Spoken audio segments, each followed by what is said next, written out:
Bien, el punto número 5 es la conferencia de Monseñor Luis Augusto Castro Quiroga, arzobispo de Tunja.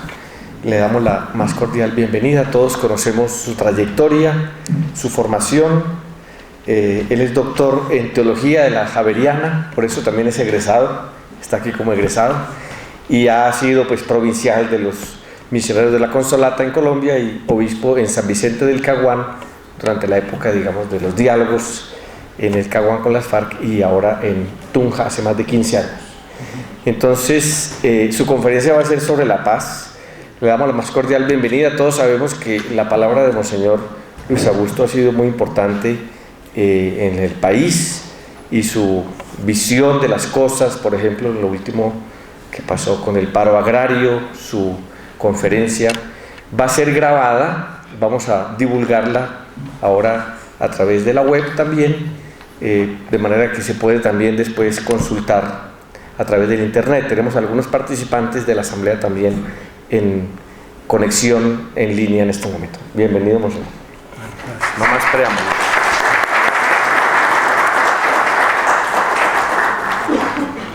Padre Jaime me avisa cuando debo terminar, ¿no? Porque, ¿no? Bueno, un saludo cariñoso para todos los miembros de la red de teólogos y teólogas. Me dieron como tema algo un poco difícil. ¿Cómo sueña Dios la paz de Colombia? Miren, los sueños de los gatos están repletos de ratones, pero los sueños de Dios no sabemos cómo sean. Claro, si uno se pone a leer en la Biblia, por ejemplo, un texto del Éxodo que dice: «Oh Señor, fue tu mano derecha fuerte y poderosa la que destrozó al enemigo. Con tu gran poder aplastaste a los que se enfrentaron contigo. Se encendió tu enojo y ellos ardieron como paja». Eso hace ver que tal vez los sueños de Dios son un poquito miedosos, pesadillas. Pero acontece que este texto, como tantos otros de la Biblia, nos indica que cada espíritu religioso formula el misterio de Dios según su propia constitución personal de raza, de cultura y de historicidad. Por eso muchas veces las representaciones de Dios se contradicen, lo cual sencillamente nos hace ver que nuestras representaciones no corresponden exactamente a la realidad. Y si con base en estas representaciones juzgamos las representaciones de los demás y los censuramos, solo mereceríamos una sonrisa de compasión o aún más ser objeto de una enérgica protesta. Nos toca descubrir poco a poco la dimensión apofática de la fe, por la cual reconocemos que es infinitamente más lo no conocible de Dios que cuanto conocemos de Él. Y afirmamos con humildad y sin arrogancia que Él no es exactamente como decimos, porque Dios trasciende y ello hace nuestro conocimiento personal, parcial y relativo. Dios es más grande que nuestro corazón y nuestra mente. De ahí la riqueza del diálogo interreligioso, que es para todos un encuentro enriquecedor, donde aprendemos a dar y a recibir. Qué lástima que cuando el diálogo se rompe y cuando las posiciones y los esquemas mentales se absolutizan, cuando no se siente más la necesidad de beber del tesoro que es la experiencia de Dios de los demás, las cosas se complican, aparecen los problemas y las luchas que cada uno lleva adelante en nombre de su Dios. Dicho esto, que era como una pequeña introducción, podemos entrar en el tema complicado que pregunta: ¿cómo sueña Dios la paz en Colombia? Para responder a esta pregunta me he formulado 8 preguntas con sus probables respuestas. Algunas anteceden y otras siguen a la pregunta central, que es esta de los sueños de Dios por la paz de Colombia. Primero, ¿dónde está Dios cuando sufren las víctimas de la guerra? Elie Wiesel, mi alemán no es muy bueno, no sé si está bien pronunciado, prisionero él, Cuenta la ejecución pública de 3 prisioneros, uno de ellos un niño, en el campo de concentración nazi de Auschwitz. Todos los demás prisioneros, incluido Eli, están allí, de pie, ante el patíbulo. Dada la orden, los condenados a la horca son lanzados al vacío e inmediatamente los adultos quedan muertos. Pero este Pipel, el niño que tiene un cuerpo frágil, no logra ser eliminado en la caída y queda durante casi 3 horas colgado, vivo y sufriendo terriblemente. Alguien a sus espaldas se pregunta, ¿pero dónde está Dios? Y él le dice, yo sentí en mí una voz que decía, ¿que dónde está? Está ahí, colgado del patíbulo. Tal vez esta pregunta sea la más dolorosa y su respuesta la más complicada. ¿Dónde estaba Dios cuando eran masacrados los seres humanos en Bojayá, dentro de un templo, o en Mapiripán, o en Mitú, o en cualquier otra de las tantas masacres espantosas en los campos colombianos? La pregunta se la hacía también un teólogo, pero no como teólogo, sino como víctima. Dice él, lo recuerdo. En julio de 1943, atrapado bajo una lluvia de bombas, presencié la destrucción de Hamburgo, mi ciudad natal. En esa tormenta de fuego murieron 80.000 personas. Como por obra de milagro sobreviví, pero hasta hoy no he sabido por qué no fallecí como mis compañeros. Mi pregunta en ese infierno no fue, ¿por qué permite Dios que esto ocurra? Sino, Dios mío, ¿dónde estás? ¿Dónde está Dios? ¿Está lejos de nosotros, ausente, guarecido en su cielo? ¿O es sufriente entre los sufrientes? ¿Participa de nuestro sufrimiento? ¿Le parte en el corazón nuestros dolores? Una es la pregunta teórica acerca de cómo justificar a Dios frente al sufrimiento. La Teodicea hace eso. Otra es la pregunta existencial acerca de la comunión con Dios en el sufrimiento. La primera pregunta presupone un Dios apático. La segunda busca un Dios compasivo que comparta nuestro sufrir. Era Moltmann el que hablaba así. Las víctimas y los filósofos han cuestionado 3 realidades de Dios: la bondad, la omnipotencia y la presencia. Tal vez la más cuestionada es la presencia. Y es ante esta realidad que nos toca ayudar a las víctimas a reconciliarse con Dios. Y es aquí donde la teología debe entrar de lleno como un chorro de luz que intente disipar la noche de las dudas. Pero también en diversas tradiciones teológicas católicas, pero más luteranas y calvinistas, se presenta a Dios con un rostro divino, pero maligno, indiferente, hostil a la suerte humana, a pesar de su presunta bondad universal. A ella ha contribuido una equivocada interpretación del texto de Pablo. Dios no perdonó a su propio Hijo, sino que lo entregó por todos nosotros. Pero no es cierto que el hombre sufra y Dios se quede mirando. También Dios sufre. Como decía Orígenes, es una pasión de amor. En el Calvario Dios estaba con su Hijo crucificado y sufría. En la cruz el Padre estaba impaciente porque los hombres hiciesen su papel, respetando su libertad para poder Él hacer el suyo. Pedro lo expresa diciendo, ustedes lo mataron en una cruz, pero Dios lo resucitó. Del mismo modo, esa presencia se nos debe poner de manifiesto ante el dolor de las víctimas. Hay que reconocer que muchas víctimas sintieron la presencia y la fortaleza de Dios en esos momentos terribles, y como lo atestiguan, gracias a su ayuda pudieron sobrevivir a prueba tan dolorosa. Pero para otros no fue así. No pudieron sentir, vivir la presencia de Dios, lo cual no quiere decir que no estuviese allí ayudándolos. Gran tarea es ayudarlos a reconciliarse con Dios.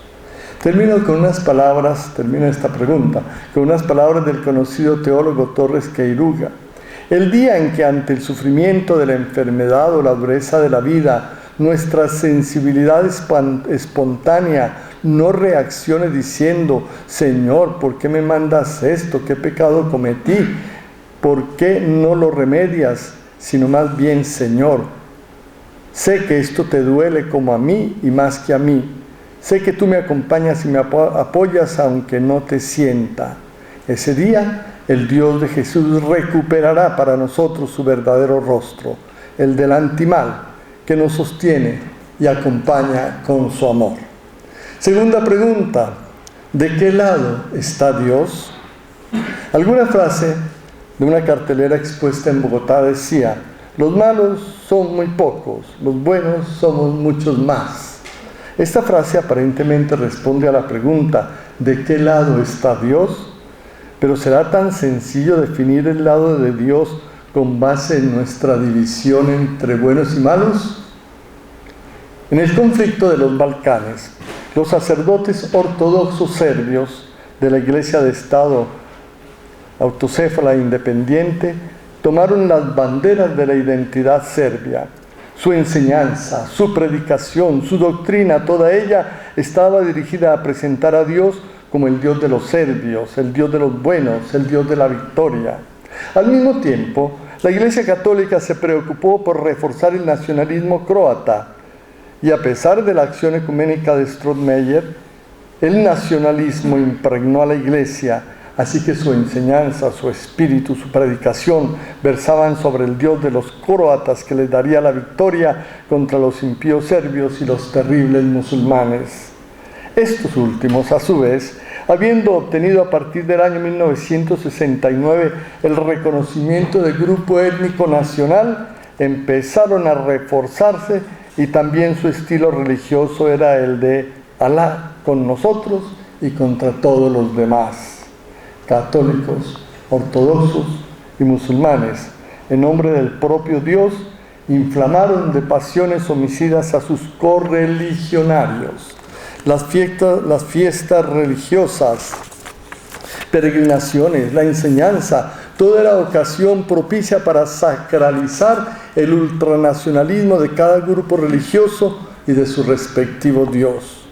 Nuestra causa es divina, la de ellos es diabólica. Nosotros somos las víctimas, ellos los victimarios. Nosotros los buenos, ellos los malos, decía cada grupo. Que los factores primordiales hayan sido políticos, puede ser, o fue así, pero era claro que para cada uno oficialmente Dios estaba con ellos y en contra de los otros.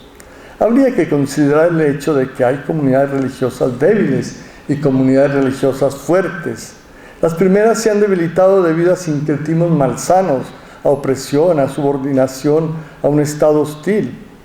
Este tipo de comunidades débiles ofrecen una pobre resistencia a los influjos de las esfuerzas étnicas y ultranacionalistas que quieren explotar sus recursos simbólicos y sociales. Un etnonacionalismo extremista, fusionado con una religión débil, se convierte en una alianza poderosa contra los de fuera. ¿De qué lado está Dios? No podemos responder como se respondió en los Balcanes, o como se respondería o se podría responder en Colombia. Hubo un tiempo en que el ELN se identificaba en su lucha con una misión cristiana. Dios estaba de su lado. Pero el más sanguinario de todos los guerrilleros del mundo, que se llama Joseph Kony, lucha en Uganda en nombre de Dios, en nombre del cristianismo, y quiere imponer los 10 mandamientos como constitución. Él cree que Dios está de su lado. La fe nos debe llevar a superar nacionalismos, identificaciones radicales con la propia cultura, ilícitas excomuniones. Dios está en todas las religiones, pero no a la manera como lo pensamos. El caso es que es muy difícil juzgar al hombre y qué oportuno abstenerse de ello, porque puede haber obras aparentemente malas que no lo son. Piensen en los cristianos en el Imperio Romano. Y obras de pecado que aparentemente parecían buenas, como la lucha por la esclavitud o contra la diversidad. Frente a la profundidad del ser humano, es oportuno abstenerse de moralismos de fácil manejo, lo cual no significa dejar de ver la realidad del pecado y afinar el sentido crítico. Tercera pregunta: ¿quién hace la paz en Colombia? La pregunta es válida. Como quiera que en tantas homilías y conferencias podemos repetir con devoción, es Dios quien nos da la paz. Es Él quien hace la paz. La respuesta tiene varias partes. Lo primero que hay que decir es que la paz de Colombia la hacemos los colombianos. Ni más faltaba que Dios nos quitase la responsabilidad de hacer la paz o que nosotros conchudamente se la asignáramos a Él. ¿Quiere decir lo anterior que Dios está a un lado como mirando los toros desde la barrera? Claro que no. Dios interviene con su gracia. La gracia de Dios es dinamismo divino en la historia, pero no se trata de una cosa, sino del mismo Dios en relación con nosotros, Dios Espíritu Santo. La gracia es entonces renovación y potenciación de lo humano por parte de Dios. La gracia alude a la calidad del hombre y del hombre sin adjetivos, porque la gracia es una realidad universal. No es propiedad ni de un pueblo, ni de una religión, ni de una cultura, ni de una época.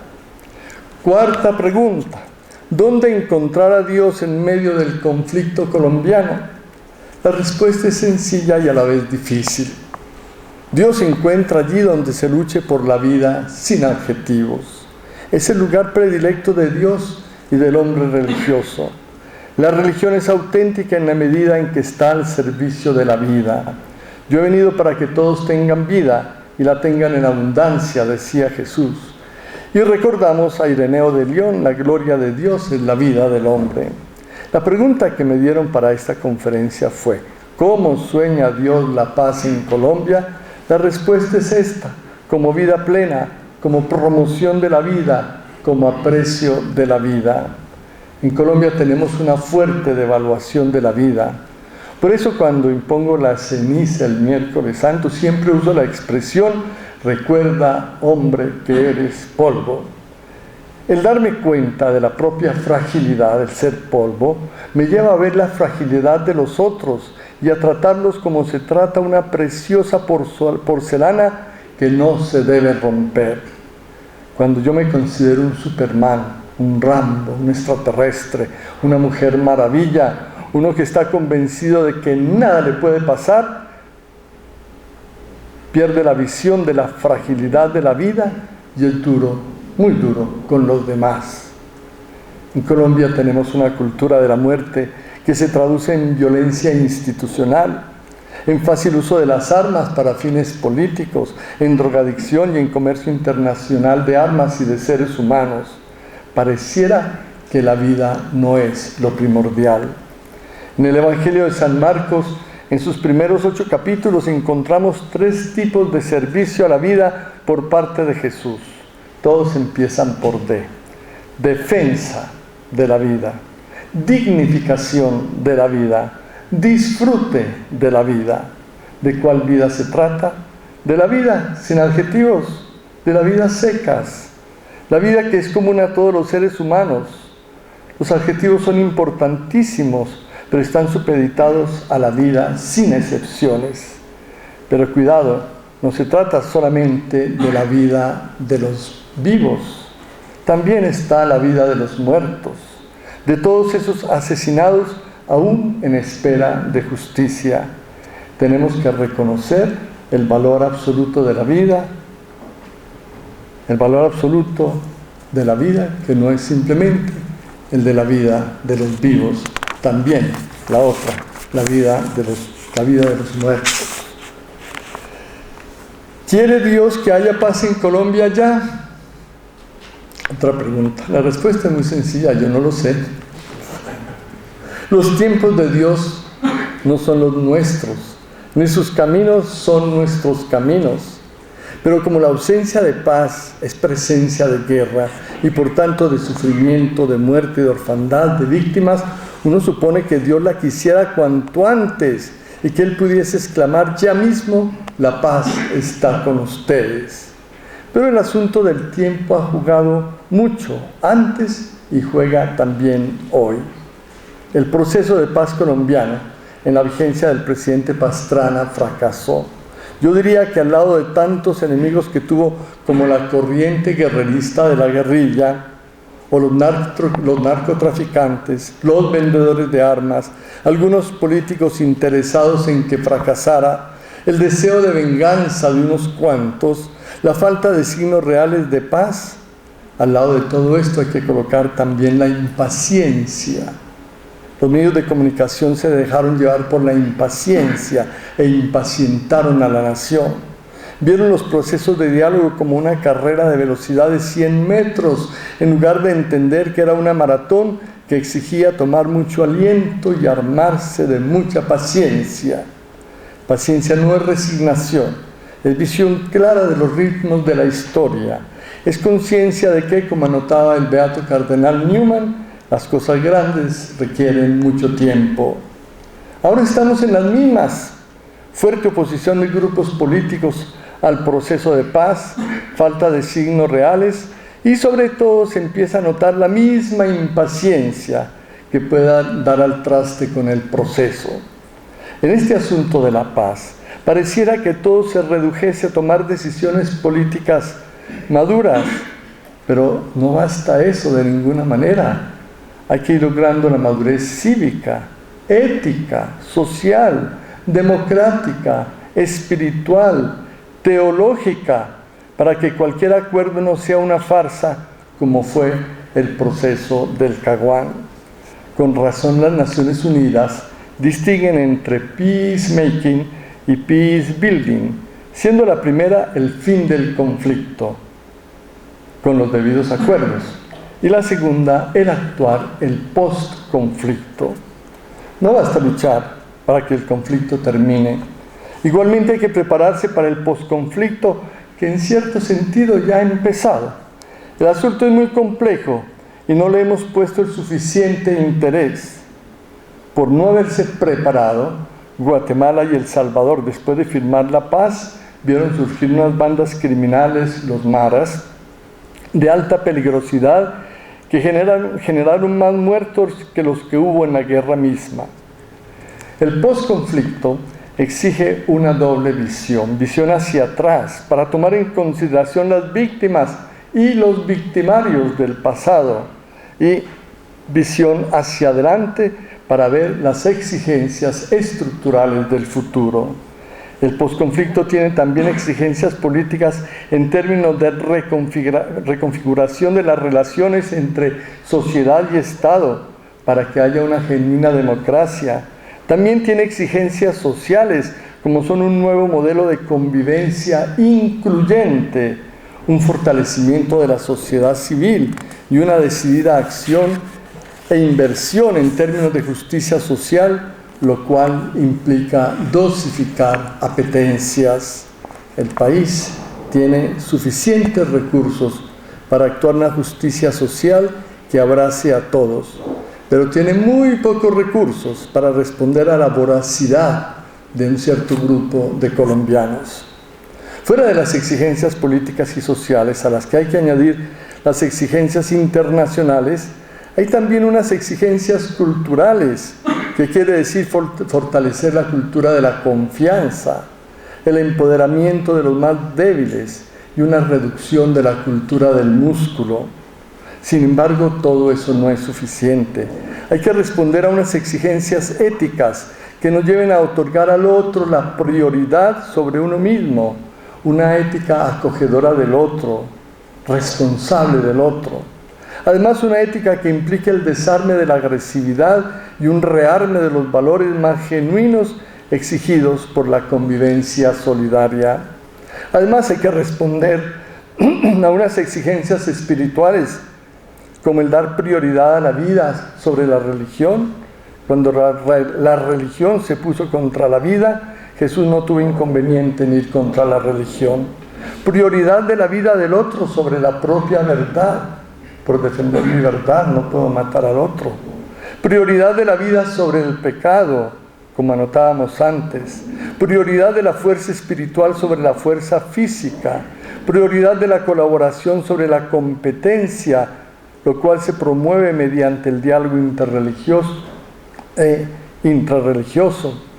Las exigencias teológicas del posconflicto son también importantes, para favorecer los derechos humanos con dimensión universal, el ecumenismo y el diálogo interreligioso. Como ven, todo eso requiere mucho tiempo. Como es complicado saber si Dios quiere ya la paz o si tenemos todavía que hacer algo más. Sexta pregunta: ¿es la guerra en Colombia un castigo de Dios por nuestros pecados? Todas las preguntas se refieren a Dios porque ese fue el tema que me dio el padre Germán. Si están aburridos con el tema, culpa de él. Bueno. Sexto, ¿es la guerra en Colombia un castigo de Dios por nuestros pecados? La pregunta implica que es Dios la causa de la guerra, o al menos que nuestros pecados lo llevan a producir la guerra. Jesús tuvo que enfrentar este punto de un Dios castigador a causa del pecado.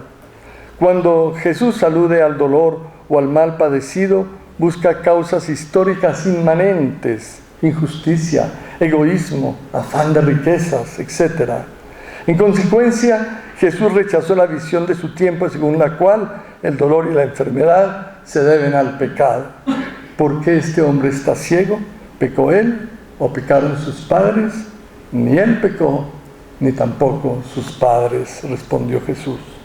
Esta mezcla peligrosa de sufrimiento, castigo y pecado debe ser aclarada porque es una mezcla explosiva que puede producir más barbaridades que las barbaridades que intenta explicar. Basta pensar que nos pone en peligro de un desequilibrio que consiste en darle más peso al problema del pecado que al problema del sufrimiento. En la historia de las religiones se ha visto a veces este drama negativo que consiste en que para evitar el pecado se aumenta terriblemente el sufrimiento de los demás. Cuando colocamos al pecado por encima de la vida, nos atribuimos poderes malignos, como que para acabar con el pecado es necesario acabar con los pecadores, y para acabar con los pecadores se justifica la guerra contra ellos. Sin pensarlo, entramos en el círculo de la muerte.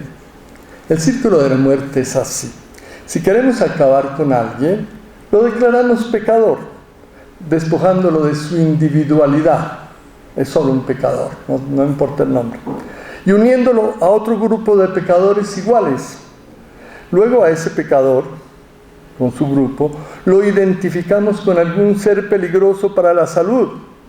Y entonces, como en el drama de Kafka, donde Gregorio Samsa se levantó convertido en un monstruoso insecto, el pecador se convierte en un insecto u otro ser dañino.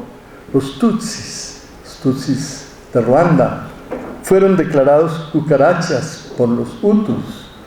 Los judíos fueron considerados bacterias mortales, pero también monstruos, gusanos y ratas. Los armenios fueron declarados traidores. Los japoneses eran para los chinos mitad hombres, mitad micos. Finalmente, se identifica a este pecador con algún ser maligno diabólico, con algún ser infernal, con el mundo de la brujería. Y entonces hay una obligación moral de matarlo. Y sin el más mínimo escrúpulo se procede a eliminar a este ser humano para dar gloria a Dios. A continuación, se procede a escribir la historia. El título de esta historia podría ser El castigo de Dios a un pecador por su pecado, o La guerra de Dios contra el hombre pecador. Pero no es Dios el que mata, sino los hombres, supuesta y falsamente declarados instrumentos de Dios.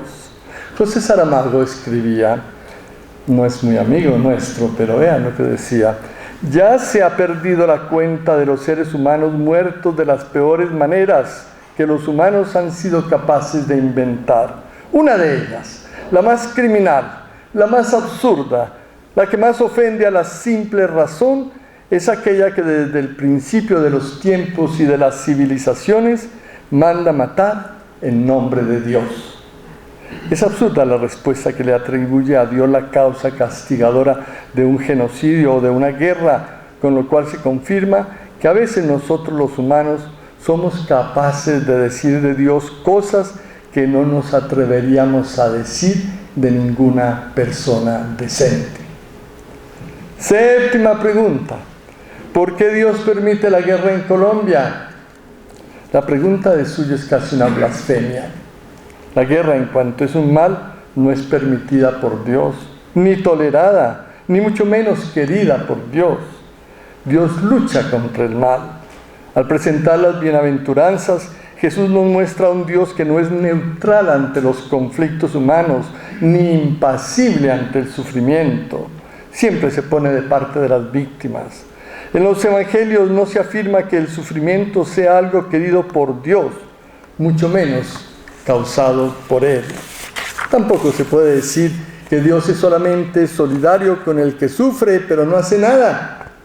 Dios lucha contra el mal, incluido el último mal, que es la muerte. Pablo dirá de manera precisa y contundente: el último enemigo en ser vencido será la muerte. La fe consiste precisamente en fiarse de su amor, y aún en la mayor oscuridad, confiar en que de Él no puede venirnos más que apoyo, comprensión, gracia y ayuda, y al final, por sobre todo y contra todo, la salvación. Octava pregunta: ¿cuál es la justicia? A propósito, son 9 preguntas para que se animen, ¿no? Entonces, octava pregunta: ¿cuál es la justicia que Dios quiere en Colombia? El término justicia se usa en muchos ámbitos y con muchos sentidos, así que cuanto debemos hacer es ir directamente a la palabra de Dios. El profeta Amós habla de justicia y habla de derecho, que fluya la justicia como agua y el derecho como un manantial inagotable. Capítulo 5. Justicia y derecho pueden tener el mismo sentido, pero las palabras usadas son diferentes. Amós usa la palabra mishpat, que quiere decir la justicia aplicada por el juez. Es la justicia aplicada...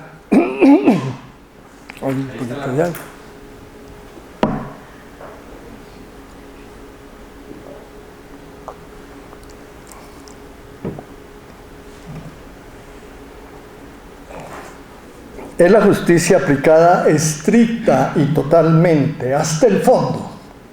Y usa la palabra sedaká, que es la justicia aplicada por el justo. Es la justicia unida a la misericordia.